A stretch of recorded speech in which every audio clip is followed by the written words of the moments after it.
নমস্কার, বিদিশার গল্প পাঠের আসরে সকলকে স্বাগত।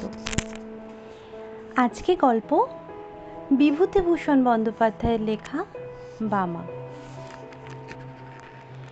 আমার যখন 22-24 বছর বয়স, তখন নানা দেশ বেড়ানোর একটা কাজ জুটে গেল আমার অদৃষ্টে। তখন আমি দৈব ওষুধের মাদুলি বিক্রি করে বেড়াতুম। চুচড়োর শশীশ কবিরাজের তরফ থেকে মাইনে ও রাহা খরচ পেতুম। অল্প বয়সের প্রথম চাকরি খুবই উৎসাহের সঙ্গেই করতুম। আমাকে কাপড় চোপড় পরতে হতো সাধু ও সাত্ত্বিক বামুনের মতো। ওটা ছিল ব্যবসায়ের অঙ্গ। গিরিমাটির রঙে ছোপানো কাপড় পরনে, পায়ে ক্যাম্বিসের জুতো, গলায় মালা, হাতে থাকতো একটা ক্যাম্বিসের ব্যাগ, তারই মধ্যে মাদুলি ও অন্যান্য ওষুধ থাকতো। বছর তিনেক সেই চাকরি করি, তারপর শরীরে সইল না বলে ছেড়ে দিলুম। একবার যাচ্ছি বর্ধমান জেলার মেমারি স্টেশন থেকে মাখমপুর বলে একটা গ্রামে। এটা মাদুলি বিক্রির জন্য নয়, মাখমপুরে শচীশ কবিরাজের শ্বশুর বাড়ি। সেখানকার জমি জমার ওয়ারিশান দাঁড়িয়েছিলেন শচীশবাবু। শ্বশুরের ছেলেপুলে না থাকায় আমাকে পাঠিয়েছিলেন পৌষ কিস্তির সময় জমি জমার খাজনা যতটা পারি আদায় করে আনতে। কিন্তু তাহলেও পরনে আমার গেরুয়া কাপড়, হাতে মাদুলি ও ঔষধ ভরা ক্যাম্বিসের ব্যাগ ইত্যাদি সবই ছিল। যদি পথে ঘাটে কিছু বিক্রি হয়ে যায়, কমিশনটা তো আমি পাবো। কখনো অঞ্চলে যাইনি।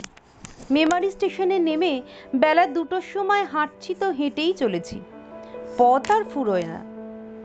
এক জায়গায় একটা ছোট বাজার পড়ল, সেখানে কিছু খেয়ে নিয়ে আবার পথ হাঁটি। গ্রামে গ্রামে ওষুধ বিক্রি করে বেশ কিছু রোজগারও করা গেল। দেরিও হলো বিশেষ করে সেই জন্য। আর একটা বাজার পড়ল, সেখানে দোকানদারদের কাছে শুনলুম আমার গন্তব্যস্থান পৌঁছতে অন্তত রাত 9টা বাজবে। কিন্তু সকলেই বললে সন্ধ্যের পরে আর আগে গিয়ে আর পথ হাঁটবেন না ঠাকুরমশাই। এইসব দেশে ফাঁসুরে ডাকাতের বড় ভয়, বিদেশি দেখলে মেরে ধরে যথা সর্বস্ব কেড়ে নেয়। প্রায় বনের ধারে বড় বড় মাঠের মধ্যে ঘাপটি মেরে বসে থাকে। সাবধান, একটা দিঘি পড়বে মাঠের মধ্যে ক্রোশ তিনেক দূরে, জায়গাটা ভালো নয়। বড় বড় মাঠের ওপর দিয়ে রাস্তা, সন্ধ্যা প্রায় হয়। এমন সময় দূরে একটা তাল গাছ ঘেরা দিঘি দেখা গেল বটে। আমার বুক ঢিপ ঢিপ করে উঠল। দিঘির ওপাশে সঞ্জয়পুর বলে একটা গ্রাম, সেখানেই রাত্রের জন্য আশ্রয় নেওয়ার কথা বাজারে বলে দিয়েছিল। কিন্তু সন্ধ্যা তো হয়ে গেল তাল দিঘির এদিকেই, অন্ধকার হওয়ার দেরি নেই। কোথায় বা সঞ্জয়পুর, কোথায় বা কি? মনে ভারী ভয় হলো। কি করি এখন? সঙ্গে মাদুলি ও ঔষধ বিক্রির দরুন অনেক টাকা। পরক্ষণই ভাবলুম কিছু না পারি দৌড়তে তো পারবো, না হয় ব্যাগটাই যাবে, প্রাণ তো বাঁচবে। ভয় ভয় দিঘির কাছাকাছি তো এলুম। বড় সেকেলে দিঘি, খুব উঁচু পাড়, পাড়ের দুধারে বড় বড় তাল গাছের সারি, তার ধার দিয়েই রাস্তা। দিঘির পাড়ে কিন্তু লোকজনের সম্পর্ক নেই। যে ভয় করেছিলুম দেখলাম সবটাই ভুয়ো। মানুষ মিথ্যে যে কেন এমন ভয় দেখায়?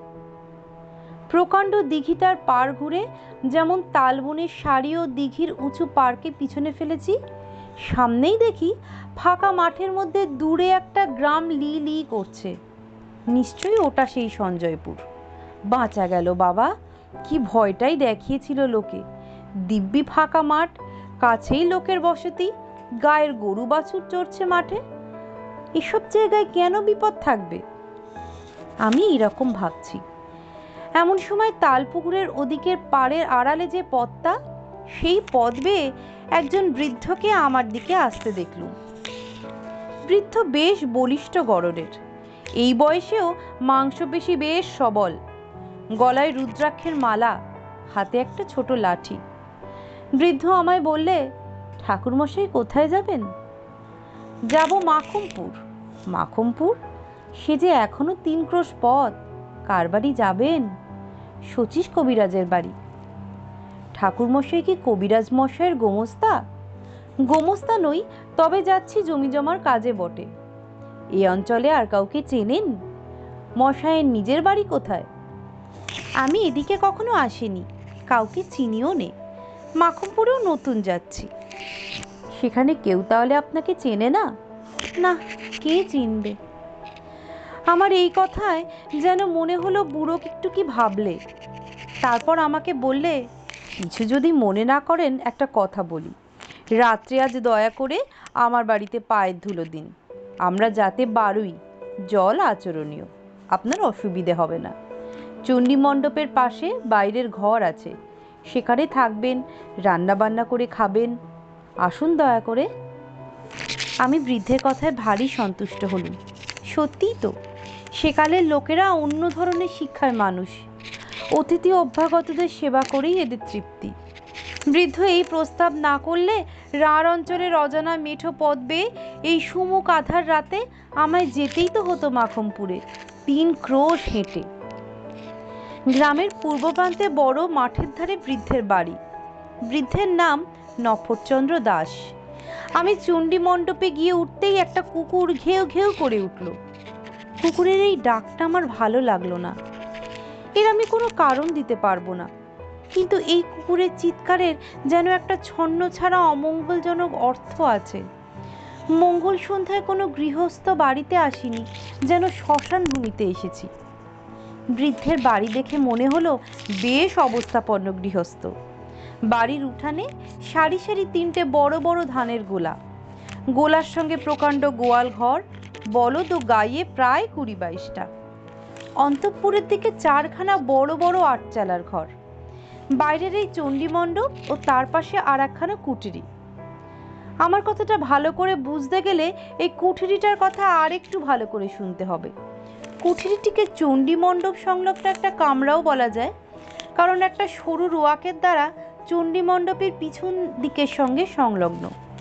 অথচ দোর বন্ধ করে দিলে বাইরের বাড়ির সঙ্গে এর সম্পর্ক চলে গিয়ে এটা ভিতর বাড়ির একখানা ঘরে সামিল হয়ে দাঁড়ায়। আমায় বাসা দেওয়া হলো এই কুঠিরিতে। কুঠিরির পাশে ছোট একটা চালা, সেখানে আমার রান্নার আয়োজন করে দিয়েছে। হাত মুখ ধুয়ে সুস্থ হয়ে আমি বিশ্রাম করছি। গৃহস্বামী এসে বললে, ঠাকুরমশাই রান্না চাপান, আর রাত করেন কেন? আমি রান্না চালায় বসে রান্না চড়িয়ে দিতে যাচ্ছি, এমন সময় দেখি একটি বাড়ির বউ ভিতর থেকে একগাছা ঝাঁটা হাতে এসে আমার রান্না চালার সামনে দিয়ে ঢুকলো ও ঝাঁট দিতে লাগলো। কুঠরির দরজা খোলা। আমি যেখানে বসে সেখান থেকে কুঠরিটা ভিতর দিকে দেখা যায়। আমি 2-1বার বিস্ময়ের সঙ্গে দেখলুম বউটি ঝাঁট দিতে দিতে আমার দিকে চেয়ে চেয়ে দেখছে। 2-3বার বেশ ভালো করে লক্ষ্য করে মনে হলো বউটি ইচ্ছে করেই আমার দিকে অমন করে চাইছে। আমি দস্তুর মতো অবাক হয়ে গেলুম। ব্যাপার কি? সম্পূর্ণ অপরিচিতা মেয়ে, পল্লীর গৃহস্থ বধূ, এমন ব্যবহার তো ভালো নয়। কি হাঙ্গামায় আবার পড়ে যাবো রে বাবা! কর্তাকে কাছে বসিয়ে রাধে রাধে গল্প করব নাকি? এমন সময় বউটি ঝাঁট শেষ করে চলে গেল, কিন্তু বোধ হয় 5 মিনিট পরেই আবার এলো। দেখে মনে হলো সে খুব ব্যস্ত, উদ্বিগ্ন, উত্তেজিত। এবারও সে কুঠরির মধ্যে ঢুকে এটা ওটা সরাতে লাগলো এবং আমার দিকে চাইতে লাগলো। তারপর হঠাৎ রান্না চালার দরজায় এসে চকিত দৃষ্টিতে চারিদিকে চেয়ে কেউ নেই দেখে আমার দিকে আরো সরে এলো এবং নিচু স্বরে বললে, ঠাকুরমশাই আপনি এখনই এখান থেকে পালান, না হলে আপনি ভয়ানক বিপদে পড়বেন। এরা ফাঁসুরে ডাকাত, রাতে আপনাকে মেরে ফেলবে। বলেই চট করে বাড়ির মধ্যে চলে গেল। শুনে তো আমি আর নেই, হাতের খুন্তি হাতেই রইল। সমস্ত শরীর দিয়ে যেন বিদ্যুৎ খেলে গেল, আর সারা হাত পা অবশ ও ঝিমঝিম করতে লাগলো। বলে কি, দিব্যি গেরস্ত বাড়ি, গোলা গালা, ঘর দোর, ডাকাত কিরকম? কিন্তু পালাবই বা কেমন করে? এখন বেশ রাত হয়েছে। সামনের চণ্ডী মণ্ডপে বৃদ্ধ বসে লোকজনের সঙ্গে কথা কইছে। ওখান দিয়ে যেতে গেলেই তো সন্দেহ করবে। কাঠের মতো আড়ষ্ট হয়ে গিয়েছি একেবারে। হাতে পায়ে জোর নেই, কিন্তু ভাববার শক্তি লোপ পেয়েছে। মিনিট 5 এমন ভাবে কাটলো। এমন সময় দেখি সেই বউটি আবার কি একটা কাজে কুঠরির মধ্যে ঢুকে খোলা দরজা দিয়ে আমার দিকে চেয়ে রইল। মেয়েটি কথা বলবার পূর্বেই আমি বললুম, তুমি যে হও, তুমি পরম দয়াময়ী, বলে দাও কোন পথে কিভাবে পালাবো। বউটি চাপা গলায় বলল, সেই জন্যেই এলুম, সব দেখে এলুম, পালাবার পথ নেই, ওরা ঘাঁটি আগলে রেখেছে। আমি বললুম, তবে উপায়? মেয়েটি বলল, একটা মাত্র উপায় আছে, তাও আমি ভেবে এসেছি। আমি এ বাড়িতে আর ব্রহ্মহত্যা হতে দেব না, অনেক সহ্য করেছি, আর করব না। দাঁড়ান ঠাকুর মশাই, আর একবার বাড়ির ভিতর থেকে আসি, নইলে সন্দেহ করবে। মিনিট পাঁচেক পরে বউটি আবার এলো, চকিত দৃষ্টিতে চারিদিকে চেয়ে বললে, শুনুন আমার উপায়, এই কটা কথা মনে রাখুন, যদি মনে রাখতে পারেন তবে বাঁচাতে পারবো। আমার নাম বামা, আমি এ বাড়ির মেজ বউ। আমার বাপের বাড়ির গ্রামের নাম কুসুমপুর, জেলা বর্ধমান, থানা রায়না। আমার বাপের নাম হরিদাস মজুমদার, জ্যাঠামশাইয়ের নাম পাঁচকড়ি মজুমদার। আমরা দুই বোন। আমার দিদির নাম খান্তমণি, বিয়ে হয়েছে সামন্তপুর তেওটা, বর্ধমান জেলা। শ্বশুরের নাম দুর্লভ দাস, সবাই জাতে বাড়ুই। আমার বাবা জ্যাঠামশাই সব বেঁচে আছেন, কিন্তু মা নেই। আমার তখন বুদ্ধি লোপ পেতে বসেছে, মেয়েটি যা বলে তাই করে যাই। এতে কি হবে? বউটি কিন্তু এক একবার বাড়ির মধ্যে যায়, আবার 2 মিনিটের জন্য ফিরে এসে আমার তালিম দিয়ে যায়। মনে আছে তো জ্যাঠামশাইয়ের নাম কি? আমি বললুম হরিদাস মজুমদার।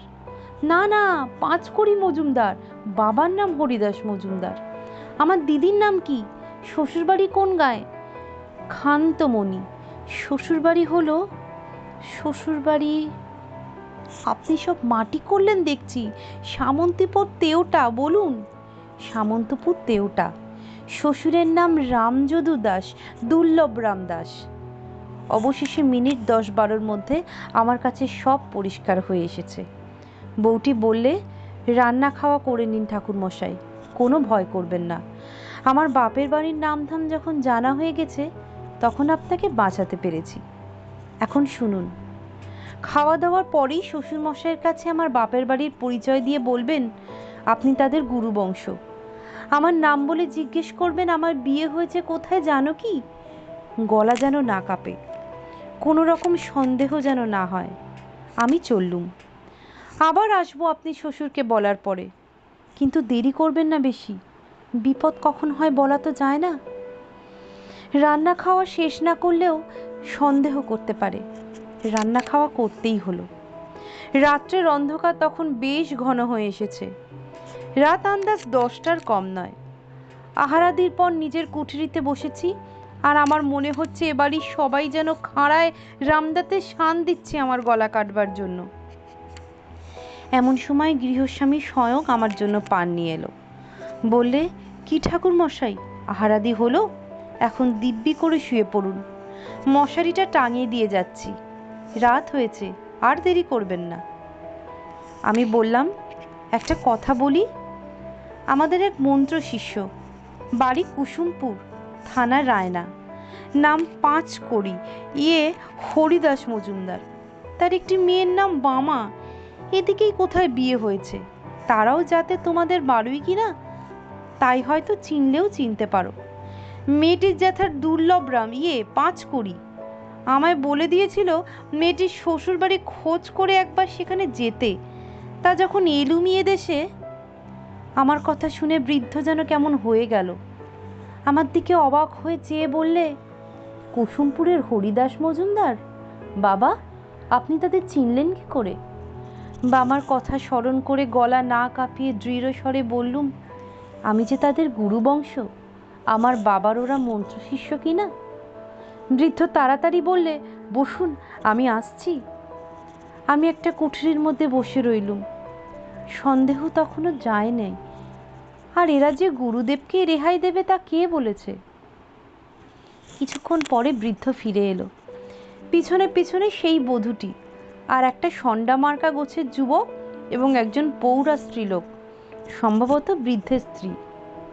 বৃদ্ধ বললে, এই যে বামা, ঠাকুরমশাই আমারই মেজ ছেলের সঙ্গে। এই আমার মেজ ছেলে শম্ভু। গড় করো সব, গড় করো। মেজ বৌমা, দেখো তো, চিনতে পারো একে? চমৎকার অভিনেত্রী বটে বামা, অদ্ভুত অভিনয় করে গেল বটে। ঘোমটা খুলে হাসি মুখে সে আমার পায়ের ধুলো নিয়ে প্রণাম করলে গলায় আঁচল দিয়ে। জীবনদাত্রী দয়াময়ী বামা। আমার চোখে প্রায় জল এসে পড়ল। তারপর তো সে রাত্রি কেটে গেল। খাবার জল দেওয়ার ছুতো করে এসে বামা আমায় আশ্বাস দিয়ে গেল, বললে বিপদ কেটে গিয়েছে। আমার চোখে না পড়লে সর্বনাশ হতো, ভিটেতে ব্রহ্ম হত্যে হতো। অনেক হয়েছে এই কুঠুরিতে, এই বিছানায়, এই মেঝেতে অনেক লাশ পোতা। আমার মনের অবস্থা বলবার নয়। বললুম, পুলিশে কি গায়ের লোকে কিছু টের পায় না, কিছু বলে না? কে কি বলবে, এ ফাঁসুরে ডাকাতের গা, সবাই এরকম। আগে জানলে কি বাবা এখানে বিয়ে দিতেন? বিয়ের পর সব ধরা পড়ে গেল আমার কাছে। এখন আমার একটি সন্তান হয়েছে। এ পাপ ভিটে বাস করলে তার অকল্যাণ হবে, ওকে বারণ করি, কিন্তু ও কি করবে? মাথার উপর শ্বশুর মশাই রয়েছেন, পুরনো ডাকাত দাদারা রয়েছে। আপনি ঘুমিয়ে পড়ুন বাবা ঠাকুর, আর ভয় নেই। সকাল হলো। বিদায় নেওয়ার সময় বৃদ্ধ আমায় 5 টাকা গুরু প্রণামী দিলে। বামাকে আড়ালে ডেকে বললুম, তুমি আমার মা, আমার জীবনদাত্রী, আশীর্বাদ করি চির সুখী হও মা। বামার মতো বুদ্ধিমতী নারী জীবনে আর আমার চোখে পড়েনি। কত কাল হয়ে গেল, এই বৃদ্ধ বয়সেও সেই দয়াময়ী পল্লী বধূটির স্মৃতিতে আমার চোখে জল এসে পড়ে, শ্রদ্ধায় মন পূর্ণ হয়ে ওঠে। সকলকে অনেক ধন্যবাদ।